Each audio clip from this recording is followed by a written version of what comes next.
ආයුබෝවන් පුතා full video pack එකක් ඩේලි ඉංග්ලිෂ් පැටර්න්ස් එකට අද ලෙසන් එක විදියට අපි කරමු. ඉතින් ඉංග්ලිෂ් පැටර්න්ස් වලින් ලේසියෙන් ඉංග්ලිෂ් කතා කරන්න ඉගෙන ගමු. Hello everyone. අද අපි everyday English patterns ටිකක් ඉගෙන ගමු. මේ patterns දැනගත්තොත් ඉංග්ලිෂ් කතා කරන එක ලේසි වෙනවා. අපි බලමු I would like to plus verb. මේ politely කැමැත්ත කියන pattern එක. Example, I would like to drink coffee. I would like to learn English.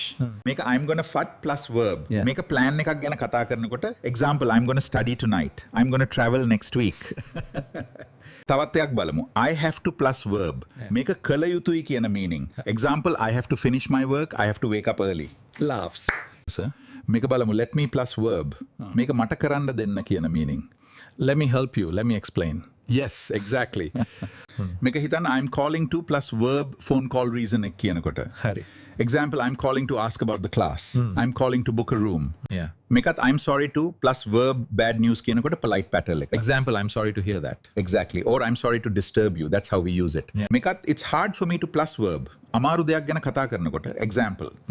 It's hard for me to speak English. It's hard for me to wake up early. I have something to tell you. I have something to finish. මේක බලන්න. I have something to plus verb කරන්න දෙයක් තියෙනකොට. Example, I have something to tell you. I have something to finish. මේක බලමු. I promise not to plus verb පොරොන්තුවක් දෙනකොට. Example, I promise not to lie. I promise not to be late. දැන් ඉතින් English ටික ටික ලේසි වෙනවා නේද? ඔව්. හැමදාම මේ patterns practice කරන්න. එතකොට fluent English කතා කරන්න පුළුවන්. See you in the next lesson.